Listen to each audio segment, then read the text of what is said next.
Suman TV ప్రేక్షకులకు నమస్కారం. ప్రస్తుతం మనతో పాటు ఉన్నారు ప్రముఖ జ్యోతిష్యులు బ్రహ్మశ్రీ నందిపట్ల శ్రీహరి శర్మ గురువు గారు. వారితో మాట్లాడదాం. గురుగారు నమస్కారం. గురుగారు వాగర్థావివ సంపృక్తౌ వాగర్థ ప్రతిపత్తయే జగతః పితరౌ వందే పార్వతీ పరమేశ్వరౌ. ఆదిత్యాయ చ సోమాయ మంగళాయ బుధాయ చ గురుశుక్రశనిభ్యశ్చ రాహవే కేతవే నమః. శృంగేరి జగద్గురు పీఠాధిపతులకి కంచి పీఠాధిపతులకి నమస్కారములు తెలియచేసుకుంటూ కార్యక్రమాన్ని ప్రారంభిద్దాం. గురుగారు, మరి ఆగస్టు 10న కూడా అత్యంత పర్వదినం అని అంటున్నారు గురుగారు. ఏంటి ఆ రోజు విశిష్టత? మేమంతా కూడా ఆ రోజున ఏం చేయాలి? ఎప్పటికప్పుడు మీరు ప్రజలకంతా కూడా మంచి మంచి పర్వదినాల్ని, ఆ రోజు విశిష్టతల్ని ఏం చేయాలో తెలియజేస్తూ వస్తున్నారు గురుగారు. మరి ఆగస్టు 10 ఏంటి అసలు? వీక్షించేటువంటి మన సుమన్ టీవీ ప్రేక్షకులు ఈ కార్యక్రమాన్ని ఆశాంతం వీక్షించండి. ఎందుకంటే ఒక అద్భుతమైనటువంటి రోజు గురించి చెప్పుకోబోతున్నాం. ఇప్పుడు ప్రేక్షకులకు అందరికీ తెలిసిందేనమ్మా, జూలై 13వ తారీఖు రోజున రెండు తెలంగాణ ఆంధ్ర రాష్ట్రాలలో ప్రపంచంలో తెలుగు వాళ్ళు ఎక్కడ ఉన్నా ఆ రోజు విశేషముగా శివారాధన చేసుకున్నారు. ఆ రోజు ఆరుద్ర నక్షత్రము, కృష్ణపక్ష చతుర్దశి తిథి, సోమవారం, ఈ మూడు అత్యంత అరుదుగా కలిసి వస్తాయి. గత 225 సంవత్సరాలలో కేవలం 9 సార్లు మాత్రమే వచ్చింది. ఈ జూలై 13వ తారీఖు రోజున తప్పిందా 2053లో లేదా 2070లో వస్తుంది అని చెప్పిన తర్వాత దాదాపు ఆ యొక్క పరమేశ్వరుడే సంకల్పం చేసుకున్నాడేమో ఈ సంబంధించినటువంటి కార్యక్రమం గురించి. నన్ను ఒక సమిధలాగా వాడుకున్నాడు. తద్వారా ఈ యొక్క మేరుతంత్రంలో చెప్పబడినటువంటి అద్భుతమైన రోజు కదా అది. ఆ రోజు విశిష్టత నా ద్వారా ప్రపంచానికి తెలిసింది గురువుగారు. 2.5 కోట్ల మంది చూసి 2.5 కోట్ల ఇంటూ 5 మందికి చెప్పిన దాదాపు 12-15 కోట్ల మంది దాకా ఈ యొక్క వార్త వెళ్ళడం. ఎక్కడ తెలంగాణ తెలుగు రాష్ట్రాలలో ఎక్కడ శివాలయాలు ఉంటే కిటకిటలు ఆడిపోయాయి. జన్మ ధన్యమైపోయిందని అనుకోవచ్చు. ఎందుకంటే ఆ తెలుసుకున్న విషయాన్ని చెప్పడం ద్వారా పరమేశ్వరునికి అందరూ పూజ చేసి ఎంతో గొప్ప పుణ్యాన్ని సంపాదించుకున్నారు. ప్రతి దేవాలయంలో కూడా ఆ విధంగా అభిషేకం జరిగింది. మళ్ళీ అంతటి రోజు అని చెప్పలేను, కానీ అంతటితో కొద్దిగా సమానమైనటువంటి రోజు ఈ ఆగస్టు 10. అవునా గురుగారు? ఆ జూలై 13 అందరం అసలు చాలా అద్భుతంగా చేసుకున్నాము. ఆగస్టు 10వ తారీఖు రోజున సోమవారం అయింది, ఆరుద్ర నక్షత్రం వచ్చింది. ఇది చాలా విశేషం. జనరల్ గా ఆర్ద్రోత్సవం జరుపుతారు. మధ్యాహ్నం 12:25 వరకే ఉంది కాబట్టి జాతకరీత్యా ఎటువంటి సమస్యలు ఉన్నప్పటికీ కూడా ఆ రోజున ఈశ్వరునికి చెయ్యబోయేటువంటి ఏ సమస్యలు ఉన్న వాళ్ళు ఎటువంటి అభిషేకం చెయ్యాలో తెలియజేస్తాను. వీక్షించేటువంటి ప్రేక్షకులకు కూడా ఆగస్టు 12వ తారీఖు రోజున సూర్యగ్రహణం ఉన్నది, కానీ మన భారతదేశంలో కనిపించదు. ఆచార నియమాలు పాటించాల్సిన పని లేదు.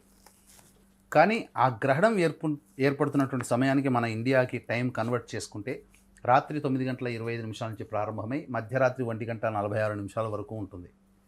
కాబట్టి ఈ యొక్క సమయంలో ప్రధానంగా సూర్యగ్రహణం జరుగుతున్న సమయం కాబట్టి చాలా పవర్ఫుల్ అయినటువంటి సమయం. ఆ సమయాన్ని దృష్టిలో పెట్టుకొని కుక్కి సుబ్రహ్మణ్య క్షేత్రములో కాలసర్పదోష నివారణ, కుజదోష నివారణ, సంతానపరమైనటువంటి దోషంతో బాధపడుతున్నటువంటి వాళ్ళకి, రాహుకేతు దోష నివారణకి, అలాగే గ్రహణం కర్కాటక రాశిలో ఏర్పడుతుంది కాబట్టి వృషభ, కన్య, కుంభరాశి వారికి తప్ప మిగిలినటువంటి మేష, మిథున, కర్కాటక, సింహ, తుల, వృశ్చిక, ధనస్సు, మకర, మీన రాశుల్లో జన్మించిన వారికి ఇబ్బందికర పరిస్థితులు. అంటే జనరల్గా ఒక 100 రూపాయల నష్టం వచ్చిందనుకోండి, దీని ప్రభావంలో ఒక 500 రూపాయల నష్టం దాకా వెళుతుంది. కాబట్టి ఈ సమస్య ఉన్నది కొద్దిగా ఎక్కువ అవుతుంది. అయితే మనం ఎందుకు అవకాశం ఇవ్వాలి? దైవానుగ్రహాన్ని పొందితే సమస్య తగ్గుతుంది కదా. దీన్ని దృష్టిలో పెట్టుకుని ఆ రాశిలో జన్మించిన వారికి ఇప్పుడు శని వక్రీకరించి ఉన్నటువంటి కారణం చేత 12 రాష్ట్రాల వారికి కాస్త ఇబ్బందికర పరిస్థితులు ఉన్నాయి. కాబట్టి ఈ యొక్క శనిదోష నివారణకి సంబంధించినటువంటి హోమాది కార్యక్రమాలు అనేటివి కాలసర్పదోష నివారణ, కుజదోష నివారణ, వివాహ సంతాన దోష నివారణకి, ఉద్యోగ సంబంధముగా నివారణకి, ఆరోగ్యపరంగా నివారణకి, ఉన్నటువంటి సమస్యల నివారణకి హోమాది కార్యక్రమాలన్నింటినీ జరిపించి మనం కుక్కి సుబ్రహ్మణ్య క్షేత్రంలో చేయించడం జరుగుతుంది.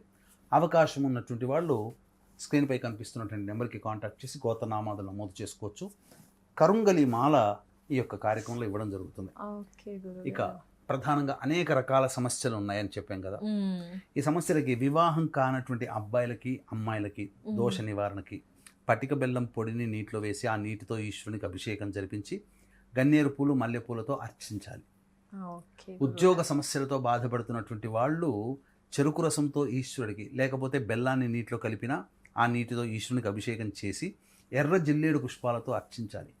పనులలో ఆటంకాలు ఉంటుంటాయి, ఎంతకీ తీరవు. అటువంటి వారు గరిక, చక్కటి శుభ్రమైనటువంటి గరికని ఆ యొక్క నీటిలో వేసి ఆ యొక్క గరిక నీటితో ఈశ్వరునికి అభిషేకం చేసి తెల్ల జిల్లేడు పుష్పాలతో అర్చించాలి. అలాగే ధనం కావాలి, సంపద కావాలి అనుకున్నటువంటి వాళ్ళు విభూతిని నీటిలో కలిపి ఆ నీటితో ఈశ్వరునికి అభిషేకం చేసి ఈ సంబంధించినటువంటి మారేడు దళాలతో అర్చిస్తే చాలా విశేషం. అలాగే ప్రధానంగా శని దోషంతో బాధపడుతున్నటువంటి వాళ్ళు, అనగా మేష, మిథున, కర్కాటక, సింహ, కన్య, వృశ్చిక, ధనస్సు, కుంభ, మీన రాశులు జన్మించినటువంటి వారు ఈ యొక్క శని దోష నివారణకై నువ్వుల నూనెతో కానీ ఆవ నూనెతో కానీ ఈశ్వరుడికి అభిషేకం జరిపించి నల్ల కలువ పుష్పాలు కానీ నీలిరంగు చామంతి, నీలిరంగు శంకు పుష్పాలతో కానీ అర్చించినట్లయితే ఆ దోషమంతా కూడా తొలగిపోతుంది. ఇలా ప్రధానంగా ఈ యొక్క సంబంధించినటువంటి నవగ్రహాలు దోషం తొలగిపోవాలి. నవగ్రహాలు 25 నవధాన్యాలు 25 గ్రాముల చొప్పున తీసుకొని వాటన్నిటినీ నీటిలో వేసి, అనగా పిండి చేసి నీటిలో వేసి ఆ నీటితో కనుక అభిషేకం చేసి వివిధ రంగు పుష్పాలతో అర్చిస్తున్నట్లయితే సకల నవగ్రహ దోషాలు తొలగిపోతాయమ్మ. ఇది చాలా చక్కగా చెప్పబడినటువంటిది.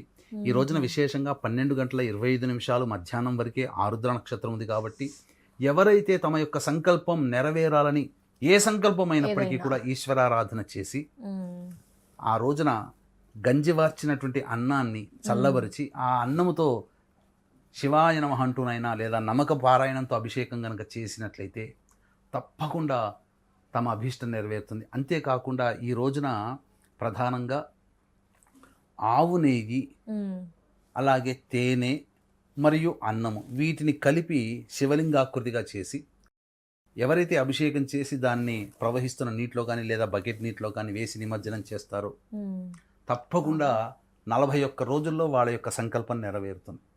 అందులో సందేహమే లేదు.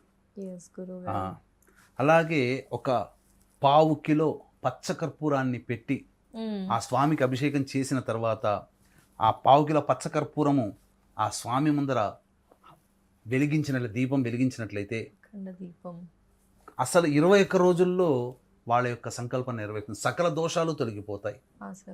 అలాగే కుక్కి సుబ్రహ్మణ్య క్షేత్రంలో ఈ యొక్క ఆగస్టు 13వ తారీఖు రోజున ఉదయం 6 గంటలకి ప్రారంభమవుతుంది. మన పీఠమాధుర్యంలో జరిగేటువంటి కార్యక్రమంలో సర్పదోష నివారణ, కుజదోష నివారణ, అలాగే మేష, మిథున, కర్కాటక, సింహ, తుల, వృశ్చిక, ధనస్సు, మకర, మీన రాశిలో జన్మించిన వారికి ఈ యొక్క గ్రహణ దోషం ఉంటుంది. అలాగే శని దోష 12 రాశుల వారికి శని ప్రభావం ఉంటుంది కాబట్టి శని దోష నివారణకి, ఈ యొక్క కాలసర్పదోష నివారణ, కుజదోష నివారణ, సంతానపరమైన దోష నివారణకి మన పీఠమాధుర్యంలో జరిగేటువంటి కార్యక్రమంలో గోత్రనామాదులు నమోదు చేసుకోవచ్చు. 12వ తారీఖు రాత్రి 8 గంటల లోపల గోత్రనామాదులు నమోదు చేసుకోవచ్చు. తప్పకుండా గురువుగారు. ఆగస్టు 10 ఏంటి విశిష్టత చాలా చక్కగా వివరించారు గురుగారు. మరి ఎలాంటి సమస్యలు ఉన్నారు, ఎలాంటి పరిహారాలు తెలియచేశారు, వారందరికీ కూడా ధన్యవాదాలు గురుగారు. నమస్కారం. సర్వం శ్రీ ఉమామహేశ్వర పరబ్రహ్మార్పణమస్తు. చూసారు కదండి, గురువుగారు చెప్పిన పరిహారాన్ని పాటించండి, మెరుగైన ఫలితాల్ని పొందండి. అలాగే గురువుగారి ఆధ్వర్యంలో కుక్కి సుబ్రహ్మణ్యేశ్వర దేవాలయంలో కూడా క్రతువు గురించి అయితే వివరించారు. ఆ క్రతువులో మీ గోత్రనామాదుల్ని నమోదు చేసుకోవాలనుకుంటే కనుక స్క్రీన్ పై నెంబర్ కనిపిస్తుందండి, మిగతా వివరాలని తెలుసుకోవచ్చు. నమస్కారం.